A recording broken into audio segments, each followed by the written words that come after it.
Hello, and welcome to another episode of the B2B Leadership Podcast. My name is Nils Vinje, and today my guest is Sloane Kolt. Sloane, welcome to the show. Thanks, Nils. I really appreciate you having me on. Oh, my pleasure. I'm looking forward to digging into all things leadership, but first, would you share with me and the audience a little bit about your role today and the company that you work for? Sure. I'm the director of FP&A customer success here at DataRails.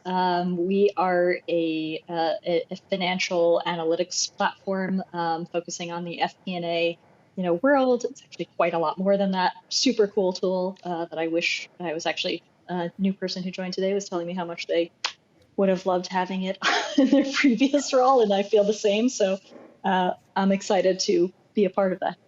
Now, that's a very good sign when someone brand new to the organization who came from this industry said, I wish I would have had this years ago. So that's just wonderful. For those in the audience who may not be terribly familiar with the FP&A world, could you give us just a little brief background on what that means and what it all entails? Sure. The FP&A world has been, I would say, in a period of a lot of change right now.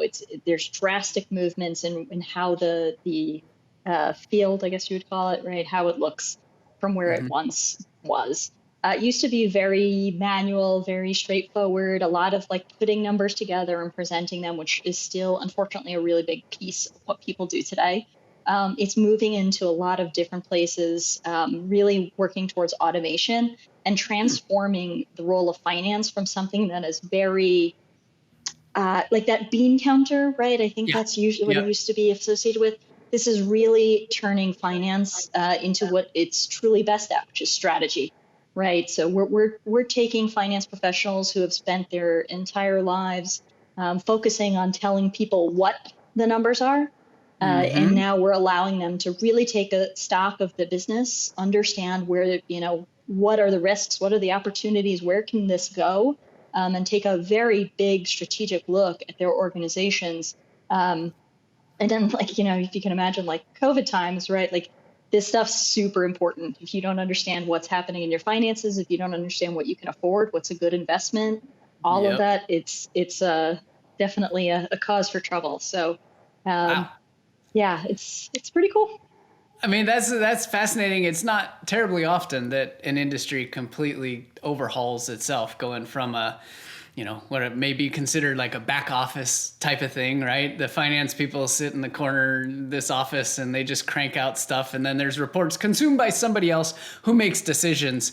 And now, if I understand it correctly, what you are doing and the DataRails teams is doing is empowering that finance function to operate in a much more strategic way to provide guidance around investments and doing analysis and what's a good and what's bad return, et cetera. Is that right?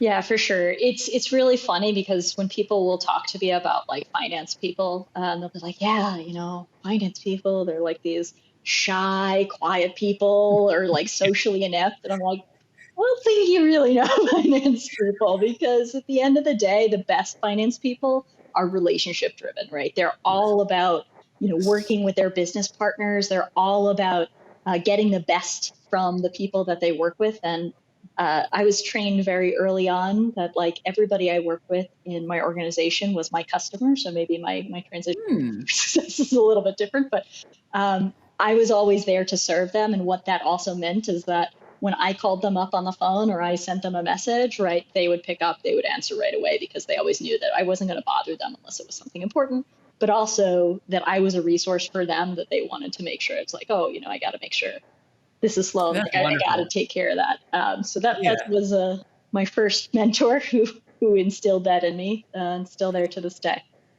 And that's such a great, just such a great piece of advice, regardless of who your customers technically are. Anybody you work with can be your customer, right? Right. I mean, whether you're in finance or you're in HR or you're in customer success, where you have actually the company's customers, or you're in some other marketing, right? Or sales, right? Yep. Everybody you work with. And I just love that sentiment, because we're there to serve other people, and other people are there to serve us, and our greatest contributions and accomplishments will come from us partnering together. Absolutely. And I think it just speaks to like the value of teams and teamwork, right? Because we all sort of have like different functions that we bring together. It is kind of funny, like, we all have our places where we're like, if you're in finance, a very classic one is like up against sales. And you're like, like they're with their Yes. numbers. What are they doing right here, right?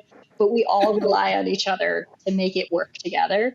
Yep. Ultimately, the company can't exist without either part, right? And we need to find Right. all those like nice partnerships, and partnerships definitely like the right word. It's like we work better together. We empower each other to do better work than we could have without each other. And it is amazing how much stigma, I guess, is out there. And if the one time of year that everybody goes through annual planning and budget, it's like, oh, I gotta go, make the case to finance and get, beaten down. The reality is, if you've done the work of building a relationship, it's not like that at all. Right? Am I right? Like, well, to some want to extent, partner. I'll give. I'll say that there's an element, yes, because you want the finance person to be your advocate, and the more Yep. they understand about what it is you're trying to accomplish, right? If, in my view, a bad finance person is someone who looks at numbers and says, "Oh, that's too expensive, go away," right? A good Exactly. finance person will look at it and say, "Okay, like talk to me. What is this money going to do? Where is this going? What's it going to drive? Yes. What's the future benefit to it?" Right? Look at the full picture, and you have to be able to go on that creative ride with someone, right? So a finance person tends to be very detailed, very, they're logical, working through those numbers. You have to be able to go on that, like see that vision of what that business Mhm. partner is trying to accomplish, and say, okay, like this can work, right? So that can play out, Mhm. or like, no, that's never going to work, or hey, have you thought about this? Which would probably be the way that we would tell Yep. people to talk to people about it. But finance is really, it's really a fundamental building block to any business, right? But it is about partnership at the end of the day, and helping people understand like, where's this going to go. We Mhm. always, when I started start new jobs, right, in my previous life as a finance person, I would tell people like, listen, I want to say yes. I assure you, I really, really want to say yes. I can't always, right? And you'll have to trust Mhm. that where I'm coming from is all for the best of the organization. And then the other time is sometimes, well, finance doesn't have a say in it either. That happens too.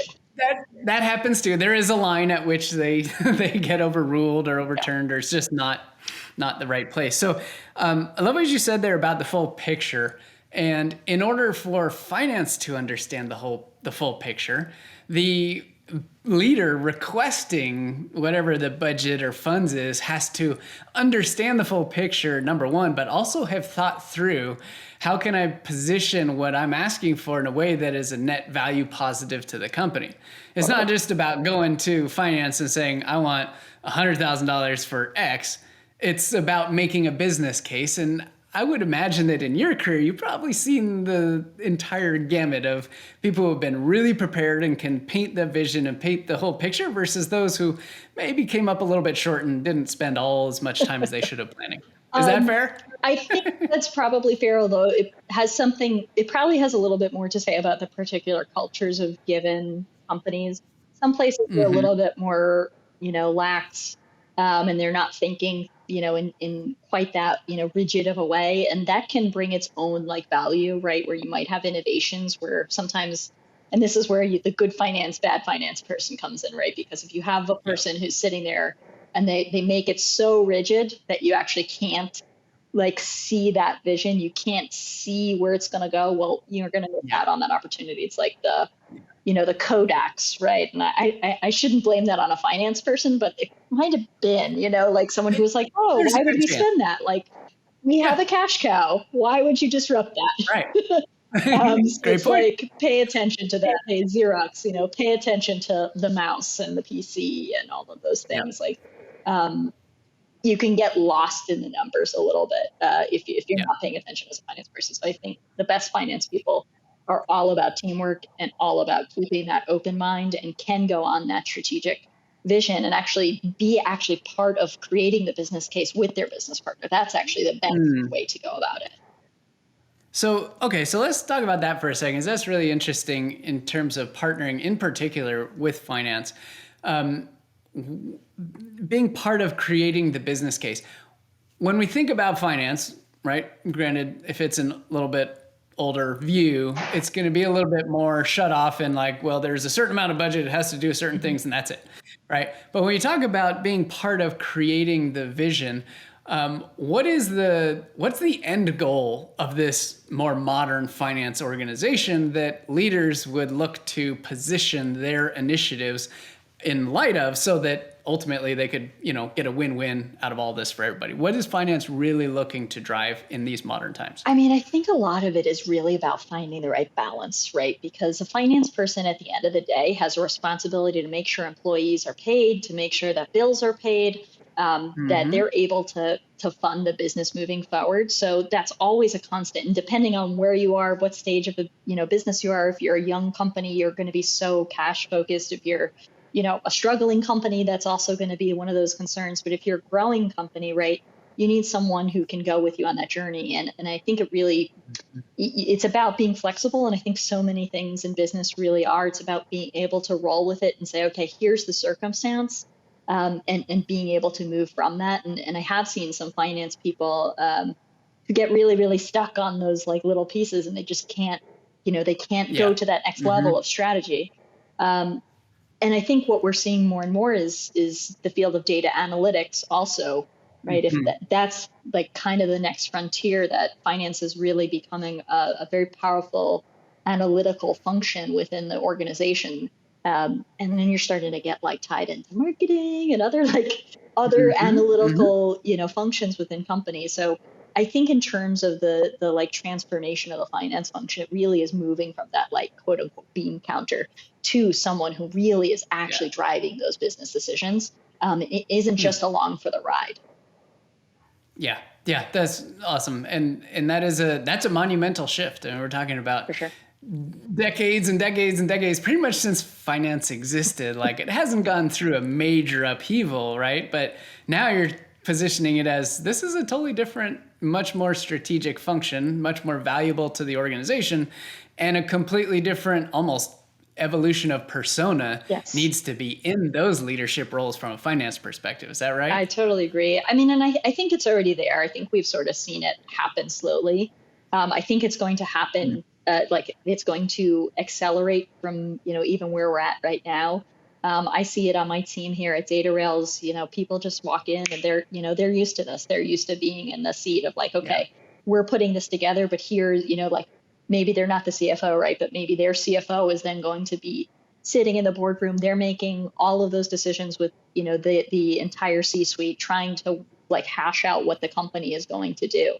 And the finance person isn't just there to like say, well, you can do this or you can't do it. It's like, hey, this is a good idea or it's not a good idea. It's really about driving value at the end of the day. And that's just a fantastic underlying point, whether you're in customer success, whether you're in finance, whether you're in HR, whether you're in sales, whether you're in product engineering, whatever it is, it's about driving value at the end of the day. 100%. Right? How can I, the leader or the individual, add more value to this organization than was there yesterday? Right? 100%. And that should be a common thread across the board. Oftentimes it is, and sometimes it's not, but it's always there if you're willing to take it. Definitely. Awesome. All right. So that was a fun trip down the whole finance piece. And I think we pulled out some really good nuggets to take advantage of, regardless of what your relationship is like with your finance organization today. Think about looking at it from a partnership perspective, even if it's been adversarial in the past, even if your finance leadership and finance department does not act in the way that Sloane was just describing as this more modern, more strategic function, treat them as a partner. You might be surprised at the response that comes back, right? Help them look good. They got to make big decisions and we want to make decisions together, but we got to make them look good. Yeah. Sloane, any other, single most important piece of advice would you give to a people leader in a position who has to make a request or going through a budget process with finance? What advice would you give them to make it as, big a win as possible for everybody? I would say I hesitate for it to be one piece of advice, because I think going back to what you said earlier, I think that it's like, first of all, this is on the finance person a lot, but like if it's not coming from your finance person, try and get it. Make sure that you have a really solid business partnership with your finance resources, right? You want them to be your partner in what you're doing. Include them. It will pay dividends. So that like is sort of like the first piece. And the second piece is make sure you're setting out the vision, right? Making sure you're telling the story of what is to happen, because if you just sort of hand someone say, hey, I need $5 million to do XYZ thing, and they're going to be like, okay, tell me about it, right? So they're constantly assessing the risk, right? It's like risk reward, right? So if you help them understand why they're taking the risk with that investment, to do that marketing campaign or whatever it might be, just help them understand that vision, where you're going with it. And I think this is true of like buy-in in general. Include them in part of your process to get there and say, hey, I was thinking about this project. I'd really love to hear your thoughts on it. Maybe you could help me even model it out, that kind of a thing. But if you include them, and I think that's, like I said, it's true for not just finance, it's true in general for human beings. Get their buy-in, include them, have them be a part of your process. You'll never have a better advocate. Love it. Just fantastic advice. Thank you so much for sharing that. It's just so true. Cool. All right. So let's now shift gears a little bit and talk about your leadership journey. And we'd love to hear a little bit about how you got into your first people leadership position. Okay, sure. I would say it's like not a straight journey. So it's a very strange journey. My first people leadership role, I would say the evolution of it actually started at the very beginning of my career. Like, I guess probably any people leader, right?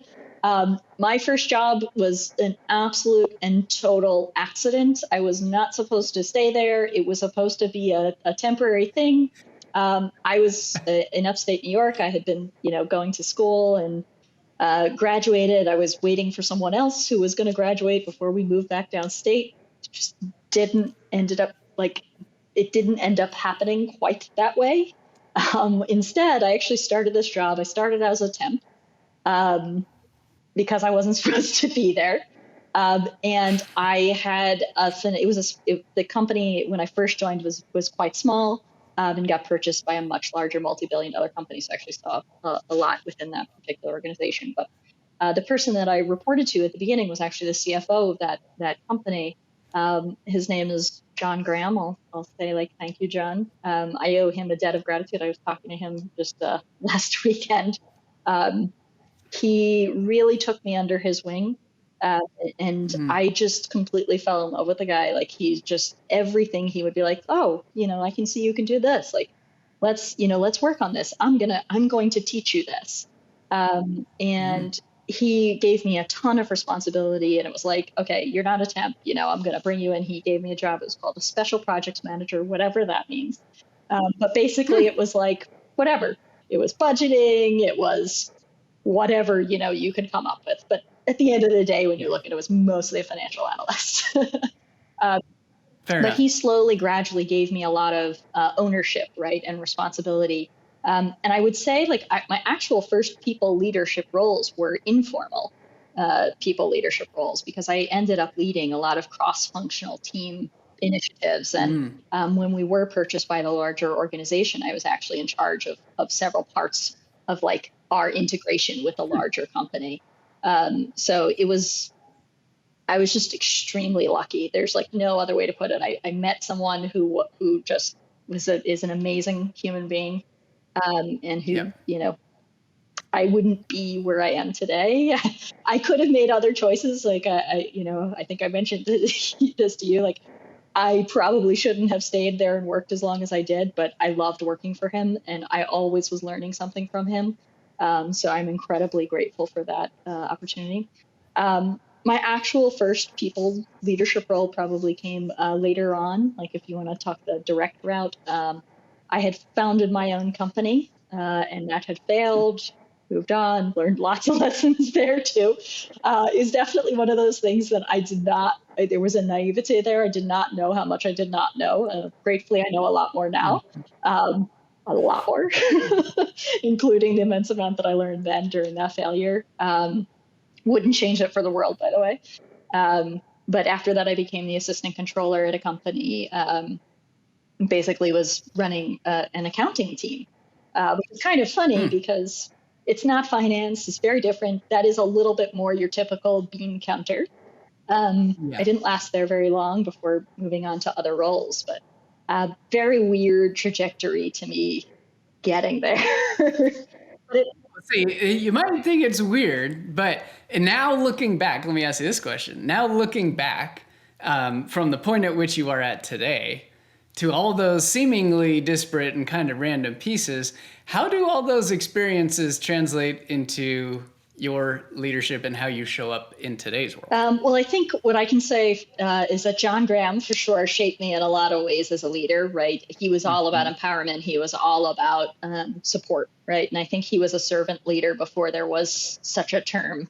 I'm extremely grateful for, I told him the other week that he spoiled me. He really was all about lifting up his team and being there for his team, supporting his team, removing whatever obstacles he could find for his team. So I would say that shaped me in an enormous way. And in general, I would say like that very strange. I was a part of a lot of different things, both before and after being a people leader, that I think has translated to what I do today very, very well, and a very weird way. It just like kind of worked out better than I could have planned for it, because I was exposed to a lot of different things, which, here at DataRails, we are dealing with a tremendously wide variable group of people who are looking to do a tremendously wide variable group of things. Gratefully, my experiences allowed me to understand what most of them are talking about, and be like, oh, I know what you're talking about. I know it. I got it. I got you. I've been there at one point in my journey.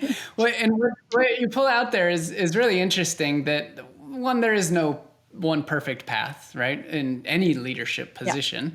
But in our careers, that while at the time, and I certainly am a source of this too, like there was a 10-year period where I bounced around from job to job, role to role, had no clue where I fit in the professional world. But 10 years later, it's perfectly clear how those skills that I acquired in those different roles ended up helping me be really successful in these other areas. And it sounds the same, very similar to you. So, the piece I take away, and for the audience to remember, is that there is no one perfect path, right? What you described of your environment with John is perfect in how there was, you were consistently getting more and more responsibility. You were consistently learning new things. You felt incredibly supported. You felt like you were challenged. I mean, that's the recipe for a magic environment for someone like you to thrive. Sure. And isn't it interesting that I'm sure you've worked for other bosses who were not as great of leaders as John over time, and I have as well, and then had those in rare instances where you get a chance to work with a leader like that, and it's like the world changes. Like your outlook on life changes, frankly, because you spend so much time with that person. I will say I've been blessed to have some pretty good leaders in my life, so I'll say that. But what I would say is that I do owe John like a tremendous debt of gratitude that I'll never be able to actually thank him for, because I can't put it into words. He completely shaped who I am as a professional, and I think he is a person of such integrity, such high integrity. It allowed me to feel comfortable having that at work, and I think that had I not been exposed to that, it would have been something that I would have been like, oh, I'm not allowed to do that here, So he allowed me to be brave, and that I'll never be able to thank him enough. I'll never be able to give him enough credit. I have a feeling that even just seeing where you are today and the growth that you've gone on and the team that you're running and how you carry yourself and your interview on this podcast probably goes a long ways towards a great deal of satisfaction and appreciation, from John's side, because that was his goal, was to help you become a better person, a better leader, better, in running your teams, running your company, running whatever it was, right? That's the goal of, in the servant-based leadership for sure. And in leadership in general, I think the most powerful leaders are those who are there and driven to do nothing more than do everything humanly possible to make sure that the individuals who work for them are successful. In whatever fashion that means. Couldn't agree more. Because it means something different. Yeah. I couldn't agree more. Yeah, I mean, I'll just smile when I think of him, because I think he's just a stellar human being. And again, I'm the luckiest person to have been part of his team. 100%. And if you're listening to the audio version of this, check out the full video version that we have, because the smile on Sloane's face is gigantic. It is literally gigantic, and it's wonderful. Now, imagine just for a moment that some of the individuals that report to you have this big a smile on their face when they're thinking about you. Imagine 5 years down the line that the people that work for you today talk about you in the way that Sloane's talking about John. The reality is it's completely possible, but it requires effort. It requires dedication. It requires education. It requires coaching. It is not happen by chance, right? But it is a very conscious thing that John created in that environment, and look at the result. It's just amazing. I would say I don't know if I'm worthy of that yet, but I will strive for it, and thankfully I have a good role model. There you go. That's all it takes, right? And there's a series of things that you do that you modeled after John, which is great. And then you've probably adapted a ton of that to your own style because you're a little bit different. That's okay. But the principle of what John enabled is still there within you. And I got to imagine it's still within your team and your interactions and as a whole. Am I right on that? Little does he know, he sits here every day with my team in DataRails. That's right. So and that is just how powerful leadership can be. And one of the things I reinforce with people all the time is that you'll never have as great of a potential impact on somebody else's life. And Sloane, you're a perfect example of this, telling us this story, as you do when you are a people leader. For the simple fact that you have the ability to positively or negatively influence somebody's life, right? We've all worked for bosses who have been terrible and who just don't get it. And some fortunate, lucky few have worked for people like John, right? And people like Sloane, and people like myself, and others who spend a tremendous amount of time and effort and energy in developing leadership skills, but it's all possible. It's your choice how you want to show up. It's your choice how you want to impact somebody else's life. Do you want to have them to be consumed with fear and hatred and kind of just terrible negative feelings like I know I was many, many years throughout my career? Or do you want them to have a smile as big as Sloane's sitting here talking about you in a couple of years from now? I guess it's your chance to live, for infinity, right? If you actually do it right, you can influence other folks and they can then take that and bring it somewhere else. That is very well said. One of my, the women that runs the coaching program that I went through 10 years ago to become a leadership coach, her saying on this was, you create your ripple effect of change. And it was just a really nice summation that if you imagine a perfectly still lake and you drop a rock right in the middle, that one conversation, that one experience, that one engagement, even down to something that small, just has this ripple effect on that individual. And then it translates to the people they come in contact with, and then their family, and then their friends. And all of a sudden, they're exuding this confidence that was never there before because you started that. Yeah, I think it's very easy for people to get sort of sucked into a trap where you're like, ugh, I really can't do anything. I have this small little, world. But the truth is, if you interact with anybody at all, and whether you're a leader or not, it doesn't actually matter. You can be a people leader without actually having anybody report to you. And I would say, going back to the earlier part of my story, right? Those were definitely more, if you want to know what was more challenging for me leadership wise, it was when you don't have direct authority, because you actually have to show leadership through getting respect, through being able to have people work together without you having any, they don't have to, they could do whatever they want, but they're doing it because they want to work with you, because they see value in whatever the process is doing. So I think that's just like, if you work with other people, well, you sure can have an impact on them. And that's going to your point, like you can choose if it's a good impact or a bad impact. Yeah. Also, you're going to find better results if it's a good impact. It's like, I don't know. It feels obvious to me, but It's no, it's not.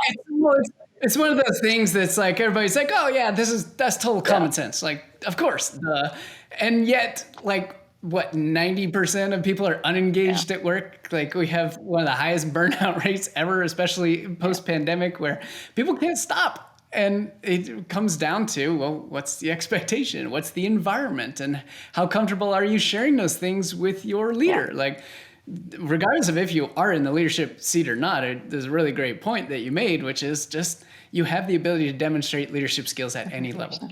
But it is on you to identify where the gaps are in your skill set and acquire the right tools and coaching and guidance and training and environment to put them into place. If you do that, streets are paved with gold. Whatever you want to do in your career, you can do, right? And it took me 10-15 years to learn this lesson, right? But once I learned it, it was magical because things turned around and all of a sudden I took control and I was in a whole different place because I decided I wanted to be there. I think there's a piece of it. I know when I was working in finance roles, especially towards the latter portion of my career in finance, I'm still sort of a finance person, but not really at this point. I found myself very miserable and being like, I don't care anymore. Like, I'm not interested. I'm very bored. And that happens to be one of my like enormous weaknesses. I get bored extremely easily. Luckily, I'm in a place now where I don't actually have to worry about that. So that's really good. I have new challenges every day. And every customer that we speak to, right, they're all looking for something different. They all have a different setup. We just have a constant stream of problems. But if I look back to where I was earlier, I was constantly like, what am I going to do with this, right? Like at the end of it, I'm like, is it really going to bring me somewhere? And if I had known at the time that this is where I was going to be, well, maybe it would have like made sense, but I didn't have that sense of this existing. And it turns out that all those weird little experiences that I had, that, accounting here and the system implementation and then the FP&A pieces all came together to make me very well-rounded for the kind of role that I'm in right now, makes me very comfortable here, makes it like, yes, of course, there are a lot of problems, but I understand what problems I'm solving, which is very useful in my field. Absolutely. And I think that's true across the board, that there is no one perfect path. So whether you're early in your career, mid-career, late career, in today's day and age, it just doesn't matter, right? It's more about, what do you have passion for doing? Who do you have a passion for serving? Where do you want to focus your skill set? What skill set do you want to acquire? And if you make those decisions, then there's endless opportunity wherever it is, because you can add value to the organization. And as long as you can add more value to the organization than was there yesterday, you're in good shape and you will always be in demand and people want to work with you. And especially if you demonstrate leadership skills like we've been talking about here, you can write your ticket anywhere. Totally agree. It's kind of funny because I think I was stuck on like the CFO path, right? Like, so I was like, and then I really didn't want to be a CFO at the end of the day. And then I was like, oh my gosh, what am I going to do? Like, I really was panicked for a while.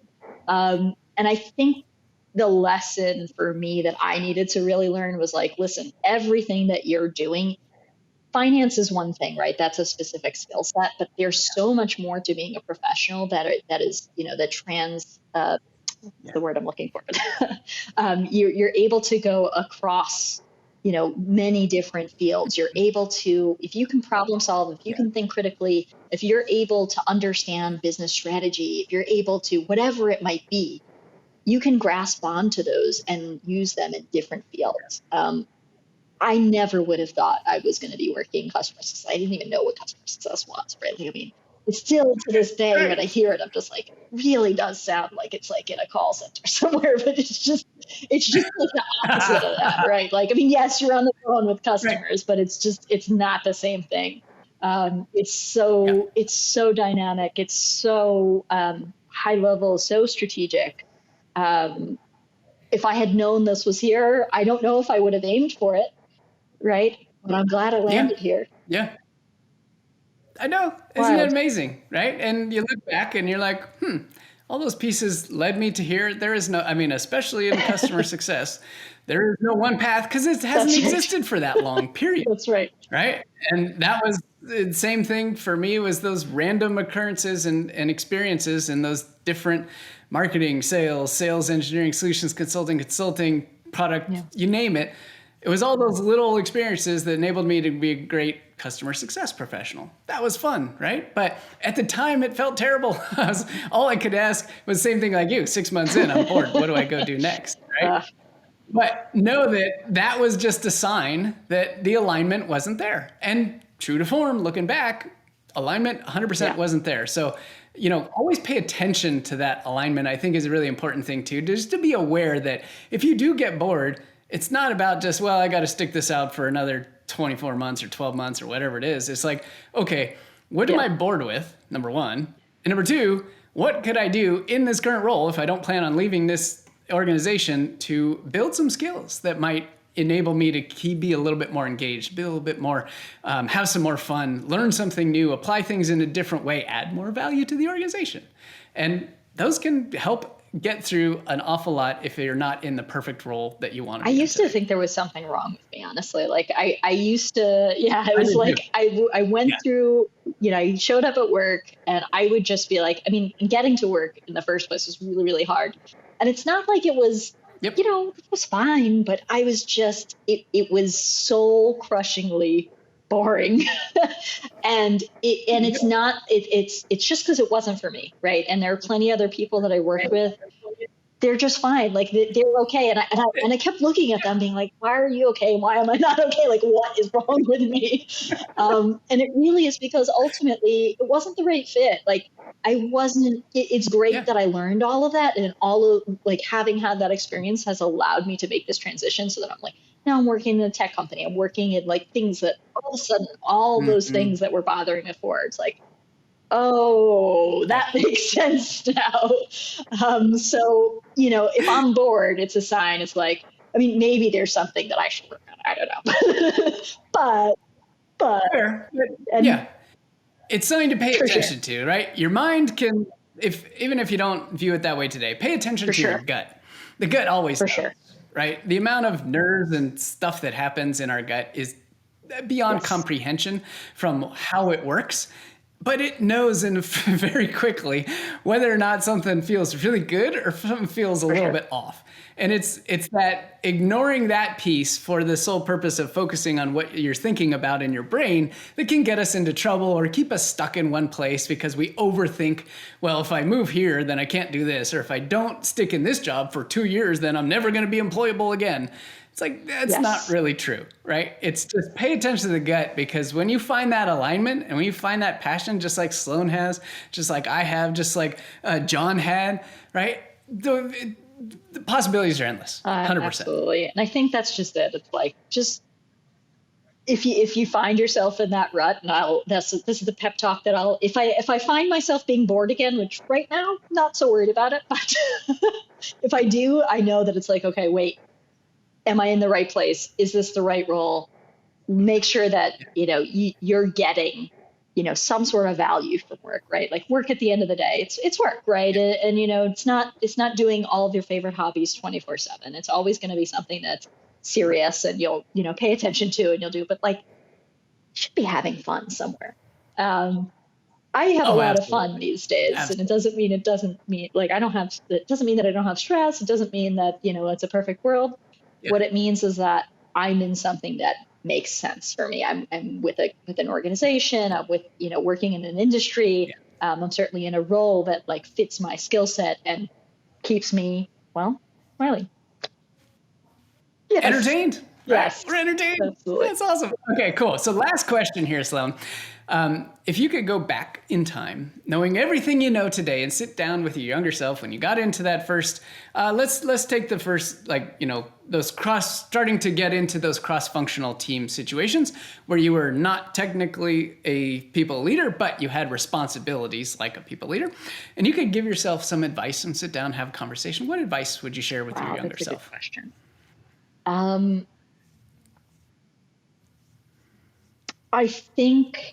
I think what I probably would have needed to have heard back then was that it doesn't matter what your reasoning is. It's actually being able to communicate it in a way that someone on the other side can process it on their end, which I think is just a kind of a core thing about communication. I have a thing about me that I'm like, oh, well, here's logic. It's not what people need to hear. What they need to hear is you have to look at their perspective and say, okay, here's where they're coming from. Let's take a step back. If I were sitting in their shoes, if I had their responsibility, what is it that's going to speak to them? So I think that's probably what I would express to myself at that age. Love it. Perfect advice. Good.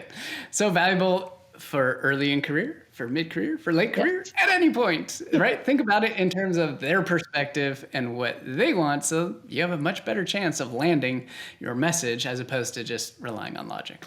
Well, Sloane, it's been an absolute pleasure to speak with you about leadership and your history and your experience. I love what you and the DataRails team are doing to transform the finance industry.